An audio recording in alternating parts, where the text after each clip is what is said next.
سکتے ہیں آج کی زبان میں جب میں بات کسی سے کروں تو اس میں شکر گھولوں میں, تو سب سے زیادہ چینی اور سب سے زیادہ شکر کس سے بات کرتے ہوئے اپنے کلام میں گھولوں؟ بات آ رہی ہے سمجھ میں؟ آپ صلی اللہ علیہ وسلم نے فرمایا امک, پوری کائنات میں سب سے میٹھے انداز سے اگر تم نے بات کرنی ہے تو سب سے زیادہ رائٹ یہ کس کا ہے؟ تمہاری, بولو نا, ماں کا.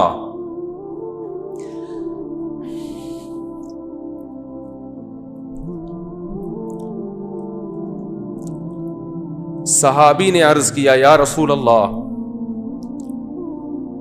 کیا انداز ہے؟ فرمایا ثم من, ثم کا مطلب ہوتا ہے اس کے بعد, ثم من, یا رسول اللہ ماں کے بعد دوسرے نمبر پر میٹھے انداز سے, اچھے انداز سے بات کرنا کس کا حق ہے کہ میں اس سے اچھے انداز سے بات کروں؟ ماں کے بعد, ماں کا تو پتہ چل گیا, دوسرے نمبر پہ جو میں سب سے بہترین اور مٹھاس کے ساتھ بات کرنی ہے, اخلاق میں ایکسیلنسی پیدا کرنی ہے, ماں کے بعد دوسرے نمبر پہ کون ہے وہ؟ تو آپ صلی اللہ علیہ وسلم نے کیا جواب دیا؟ فرمایا امک, ماں کے بعد دوسرا نمبر بھی کس کا ہے؟ بولو بھائی, کیا عجیب انداز ہے. حالانکہ یہ عام عرف کے مطابق جواب سوال کے مطابق, بولو بھائی, نہیں ہے. مجھ سے اگر کوئی پوچھے کہ سب سے بڑا حق کس کا, میں کہوں ماں کا, وہ کہ اس کے بعد کس کا, تو میں کہوں ماں کا. وہ کہے گا میں اس کے بعد کا پوچھ رہا ہوں, اس کا تھوڑی پوچھ رہا ہوں. تو یہ سرسری نگاہ سے دیکھا جائے تو یہ بلاغت والا کلام نہیں ہے, یہ غلط کلام ہے اگر سرسری نگاہ سے دیکھا جائے, کیونکہ ہم پوچھ رہے ہیں کہ اس کے بعد. ماں تو پتہ چل گیا, ماں کے بعد اس کے علاوہ بتائیں آپ, لیکن نبی دوبارہ کس کا نام لے رہے ہیں؟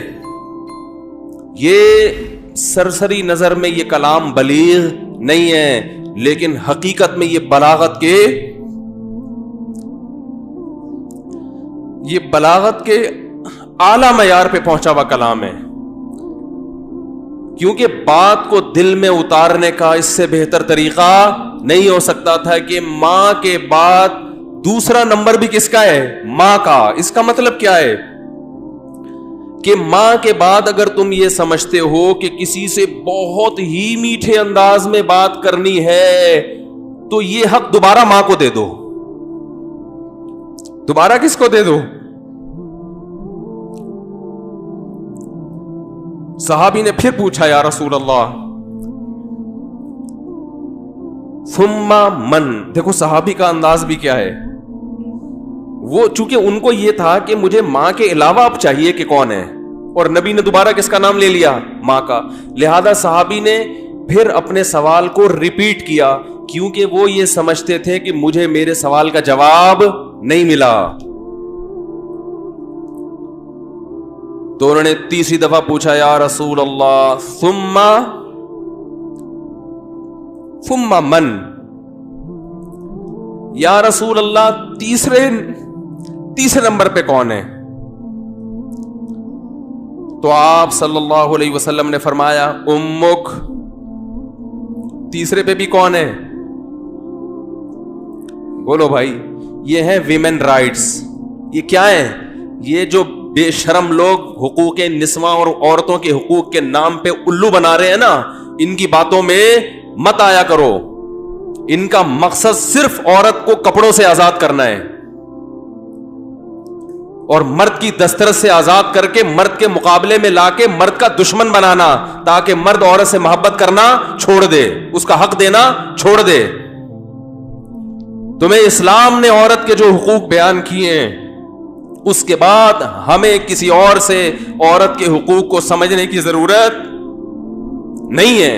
ہمیں کسی لبرل سے, کسی حکومت سے, کسی ویمن رائٹ سے, کسی سے ہمیں سمجھنے کی ضرورت نہیں ہے.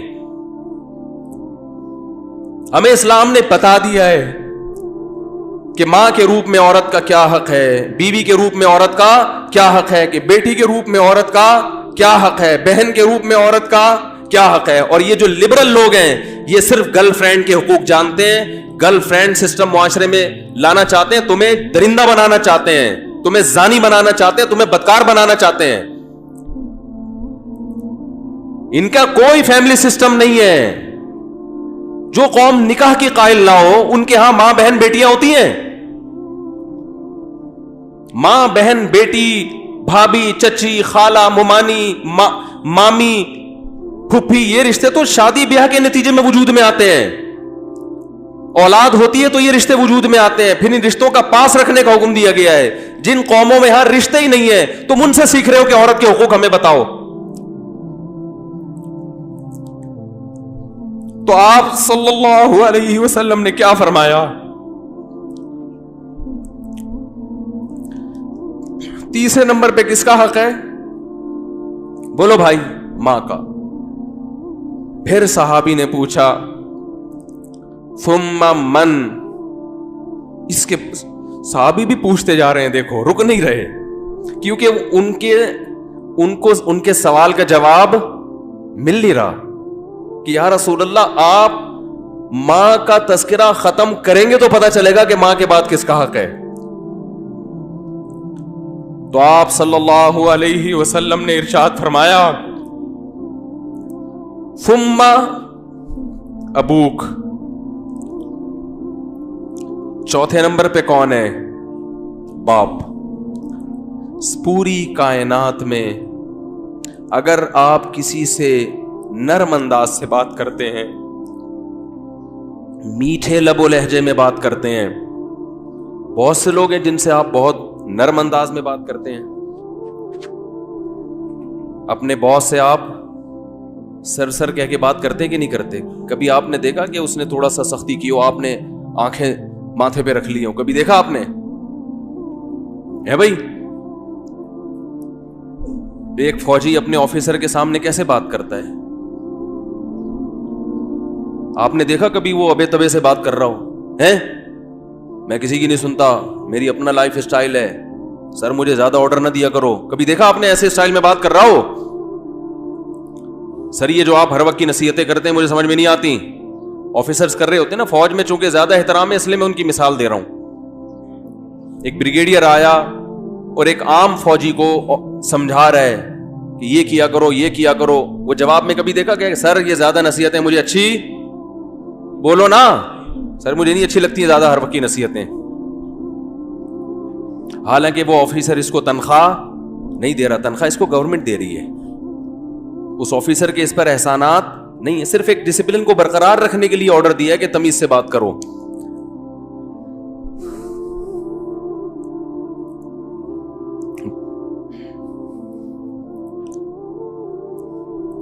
اس نے آپ کے لیے قربانیاں دی ہیں,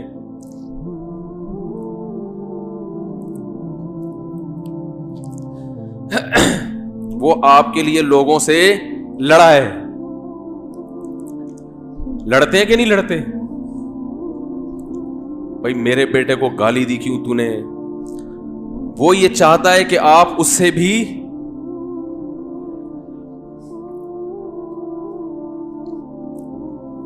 آپ اس سے آگے چلے جائیں.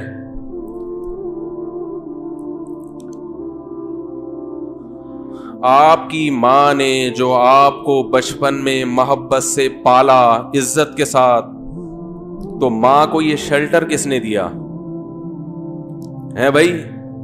باپ نے. باپ اگر نہ شیلٹر دیتا وہ اتنی محبت کے ساتھ نہیں پالتی.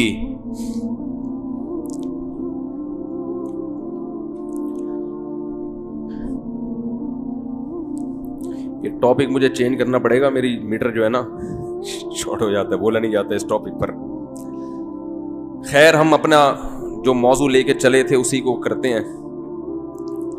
تو دیکھو آپ صلی اللہ علیہ وسلم نے کیا فرمایا کہ چوتھے نمبر پہ سب سے زیادہ حق کس کا ہے؟ بولو بھائی, باپ کا. اور اس کی علماء نے ایک حکمت یہ بھی بیان کی ہے کہ باپ چونکہ مرد ہے نا تو اس میں برداشت کی قوت ہے.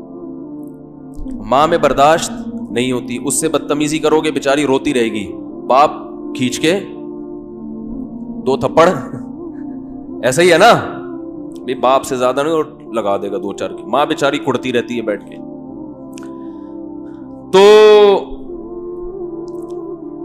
تو میں مثال دیتا ہوں کہ ایئر ہوسٹس سے اخلاق سیکھا کرو.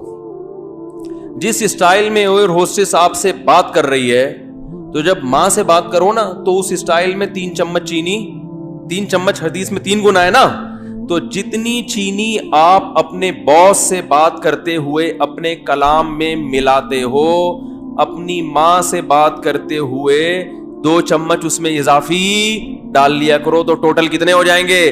3 چمچ ہو جائیں گے. اتنا میٹھا کلام ہونا چاہیے کس سے بات کرتے ہوئے؟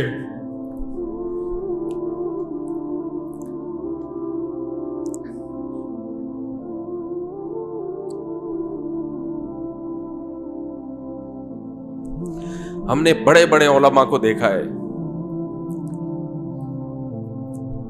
ان کے والدین بالکل دیہاتی, کچھ بھی نہیں آتا ان کو, بالکل گنوار, نہ بات کرنے کی تمیز, نہ اٹھنے بیٹھنے کی تمیز, لیکن بیٹے بن گئے بہت بڑے عالم, اللہ نے بڑی عزت دی.